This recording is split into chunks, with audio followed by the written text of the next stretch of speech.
All right, this is Class B, the greatest pre-trip Class B. My keys in my pocket and my wheel is chalk. And we're going to enter the vehicle using 3 points of contact.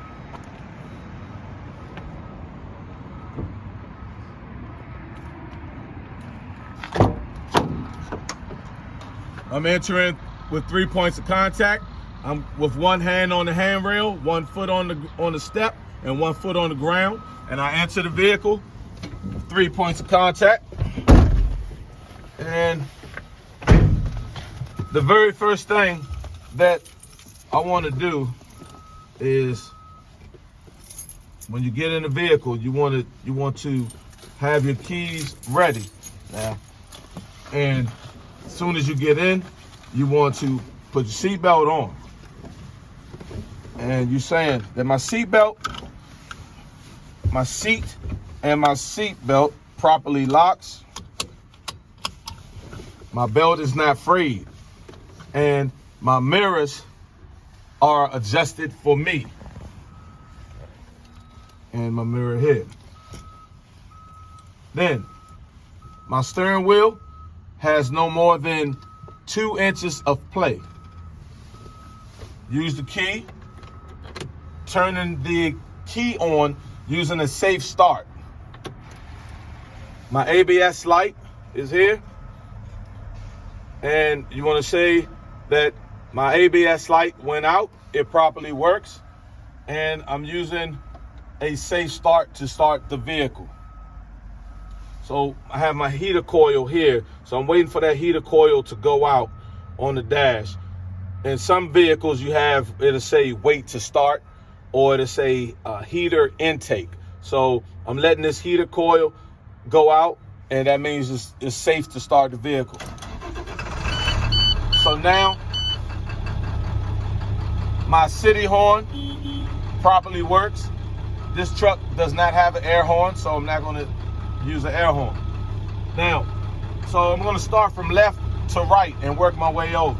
So my left turn signal indicator properly works. My right turn signal indicator properly works. My four-way flashers indicator properly work. And I'm going to turn my lights on so my dash lights up. And I'm going to flick in the high beam lever to turn my high beam indicator on. It properly works. Now, same lever, I'm going to push in and let my windshield washer fluid spray so my wipers are flush to the windshield. No obstructions, no outdated stickers. And now, my gauges. My oil pressure gauge, it should read 5 to 20 PSI when idle. My temperature gauge rises when the vehicle warms up. If it reaches 260 or whatever that last number is in your vehicle, if it reaches that number, you want to place the vehicle out of service because the vehicle is overheating. The tachometer properly works. My speedometer properly works. My voltmeter should read between 12 and 14. It properly works. My fuel, I have enough fuel to perform my test. It reads half the full. It properly works. My air pressure gauges are at the governor cutout rate, so they properly work. That's in this truck, it's 120. Now, 120 PSI. Now, I'm going to turn my heat on, but you want to, in order for the defrost, you got to turn the heat on, and your vent has to be on defrost and down the bottom. So you want to turn it on. You fill at the top, you fill down the bottom. It properly works. Now turn on to the vent. You fill for the vents, they properly work. So now you can turn the vents off.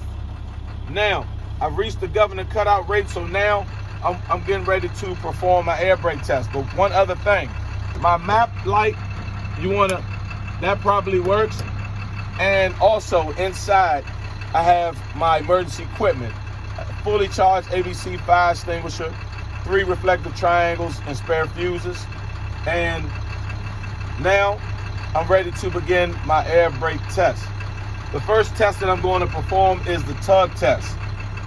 My parking brake, I'm going to tug against the parking brake by putting my vehicle in drive and tapping my accelerator. My brake should hold. Starting now. Put the vehicle in drive, tap the accelerator. I didn't go anywhere. My brake held. It properly worked. Put the vehicle back in neutral. Now, for my service brake, I would drive 5 miles an hour forward, apply the brake, and it should not pull to the left or pull to the right with no unusual feeling in my stern. Now, I'm gonna put 3 fingers up. I'm gonna turn the truck off. 1, 2, turn the key on so my dash lights up. 3, push in the parking brake. Starting now. So 1, turn the truck off. 2, turn the key on so my dash lights up. 3, push in the parking brake. Let the air settle. Now, I'm going to hold my service brake down for my low air leakage test, and I'm gonna hold it down for 1 minute, and I should not lose no more than 3 PSI, starting now.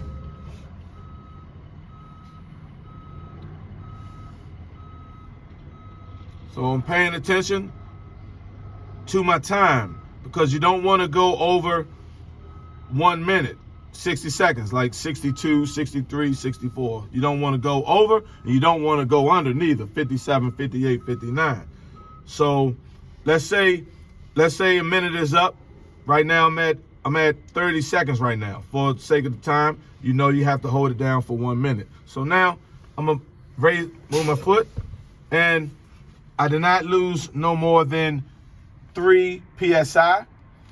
Now I'm going to fan my brakes down, and let me show you here on the gauges. So I'm gonna fan my gauges down to 60 PSI, and my low air pressure indicators and buzzer should come on.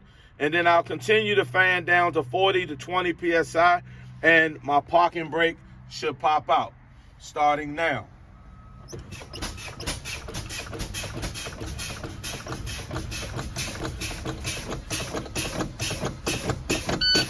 My gauges came on, they properly worked. My parking brake popped out, it properly worked. This concludes my air brake test. So I'm gonna turn the truck off. Now, we're gonna get out, and I'm going to proceed with the passenger side inspection. And you get out 3 points of contact.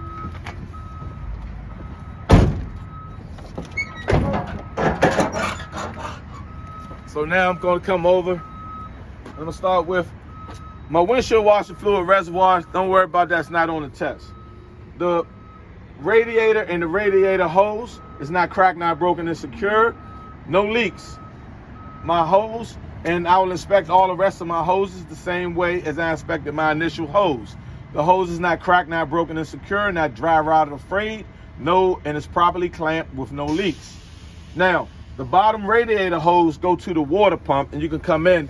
The water pump is going to be underneath my alternator. So the alternator and the water pump, they're not cracked, not broken, and secure. They're both belt driven. The water pump and the alternator has no loose or missing parts. They're both belt driven. The belt is not cracked, not broken, and secure. The belt it's not dry rotted or frayed. It has no more than 3/4 of play. Now, my exhaust connects to the engine manifold. It runs underneath the truck and runs to the rear right here. And my exhaust is not cracked, not broken, and secure. Has no leaks. If it had any leaks, it'll show black soot. Now, my air tanks are not cracked, not broken, and secure. And they have no leaks. I would drain them daily, free of condensation. My steps are not cracked, not broken, and secure. And I will combine my handrails since they're metal. My handrail and my steps, they're not cracked, not broken, and secure. No illegal welds, no loose or missing parts, and my steps are free of debris. Now, the battery box is here. Only in DC is where they ask for the battery box. But let's say you're somewhere where they ask for the batteries, so we give it to you. So the battery box and my batteries are inside my battery box. They're not cracked, not broken, and secure. The batteries have fluid, so the definition is no leaks. The cables are not dry rotted or frayed, and there's no corrosion around the post. All right. Now let's go to the driver's side. Now on the driver's side, I have 3 systems here. So I have the steering, braking, and suspension, but right now we're going to get the loose components out the way right now. So my transmission dipstick and my oil dipstick, my air compressor, and underneath the air compressor is the steering pump, my coolant reservoir and my steering fluid reservoir. They're not, and my gearbox. And all of these parts are not cracked, not broken, and secure. No leaks. That's why I combined them together, because they have the same definition and they should read between the add and the full mark. Now, my air compressor and the steering pump, they're on the side of the engine, so they're gear driven. And how I would check my dipsticks, I would pull them out, wipe them off, insert them back in, pull them back out, and they should read between the add and the full mark. The transmission, you check with the engine running. The oil, you check with the engine off. Now, system number 1, steering system. My steering shaft and my steering linkage. They're not cracked, not broken, and secure. No illegal welds, no loose or missing parts. And the steering shaft has no more than 2 inches of play with no debris wrapped around it. The steering linkage is connected by castle nuts and cotter pins. System number 2, my braking system. The ABS line and the brake hose. They're not cracked, not broken, and secure. Not dry rot or frayed with no leaks. The hose go to the brake chamber. It's not cracked, not broken, and secure. No dents with no leaks. Next, the push rod and slack adjuster. They're not cracked, not broken, and secure. No illegal welds, no loose or missing parts, and in a 90-degree angle. When you pull on it by hand, you should not be able to pull on it no more than 1 inch with the brakes released. Inside the wheel, and I'll give it to you right here. Inside my wheel is the brake drum. It's not cracked, not broken, and secure. And the brake drum has no dents. Inside the brake drum are my brake shoe lining. They're not cracked, not broken, and secure. And no illegal welds, no loose or missing parts, and they're not worn dangerously thin. System number 3 is your suspension system. We start with the leaf springs, the U-bolts sitting on the axle, held up by the hangers, and the hangers have hanger mounts connected to the frame and the shock absorber. All of these parts are not cracked, not broken, and secure. No illegal welds, no loose or missing parts. The leaf springs are not shifted or missing, and no leaks from the shock absorber. Now, I will go to my drive axle, and I will inspect my drive axle, braking system parts, and my suspension parts the same way as I did in the front, by naming my braking system parts first. The ABS line, the brake hose, the brake chamber, the push rod, slack adjuster, the brake drum, and the brake shoe liner. Suspension, my leaf springs, the U-bolts, the axle, the hangers, the hanger mounts, the frame, and the shock absorber. All of these parts I will inspect the same way as I did in the front. Now, my front steering tire. It's not cracked, not broken, and secure, and properly inflated to the manufacturer specification. Has no leaks, it's not dry rot or frayed, has no cuts or bulges on the side walls. Tread is evenly worn, and how I would check my tread depth is with a depth gauge. How I would check my air pressure is with a air pressure gauge. Now, this front steering tire should be no less than 432 in tread depth and cannot be recapped. I will inspect my drive axle tires the same way as I did my steering tire, with the exception that, and I'm just going to point to it because you don't have to go to it, as long as you're pointing. I will inspect them the same way as I did in the front, but with the exception that these rear tires can be recapped, and they should be no less than 232 in tread depth, and there should be They should be not mismatched, nor should they be rubbing in the middle. Now, my wheel is not cracked, not broken, and secure. No illegal welds, no loose or missing parts. I will inspect my drive axle wheel the same way as I did in the front, with the exception that these wheels are butted wheels. That means they're butted in the middle. Now, all lug nuts on my steering axle and drive axle, they're not cracked, not broken, and secure. None are loose or missing. If they were loose or missing, they would show rust or shininess. All valve stems on my steering axle and drive axle, they're not cracked, not broken, and secure. No leaks, and have a metal cap. My oil hub is not cracked, not broken, and secure. No leaks, no loose or missing parts. I will inspect my drive axle the same way as I did my oil hub, with the definition of no leaks. Now,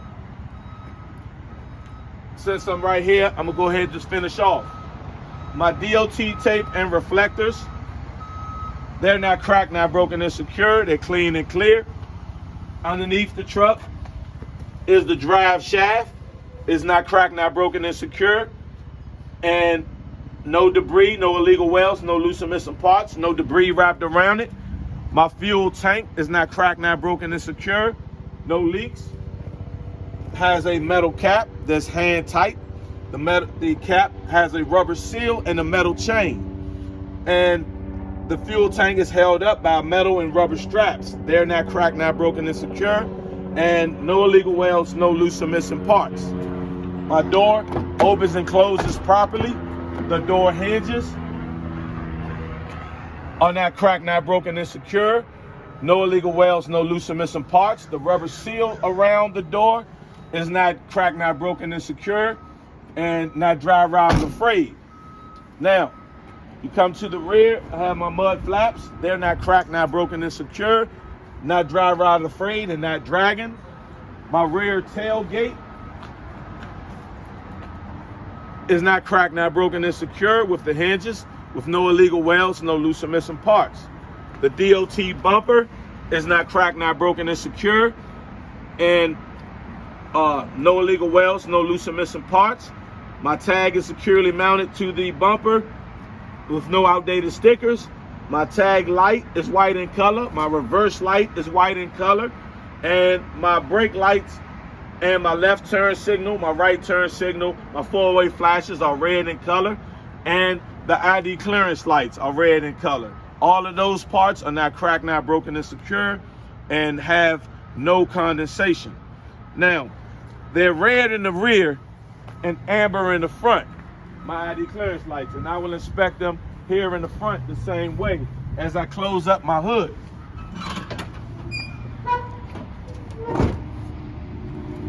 My ID clearance lights and my turn signal lights are amber in the front, red to the rear. They're not cracked, not broken, and secure. No condensation. My headlights are not cracked, not broken, and secure, with no condensation. My windshield, I inspected inside, and the seal around the windshield is not cracked, not broken, and secure, not dry rot or frayed. My fender mirrors, my spot mirror, and my flat mirror, they're not cracked, not broken, and secure. No illegal welds, no loose or missing parts. The suspension is balanced. If it wasn't balanced, I will place my vehicle out of service. No leaks or puddles or broken glass or hanging wires underneath the vehicle. And if I had that, I would place my vehicle out of service. All tires are properly inflated to the manufacturer specification. This concludes my pre-trip for my Class B video. And if you're interested in the greatest pre-trip Class B book, or the master book that will be coming out for the Class A and Class B, you go to Amazon.com and type in on the search bar Jeffrey, Jeffrey, Mills, Mills, and all the books should show. This is the greatest pre-trip inspection master edition. Thank you for watching. See you soon. And if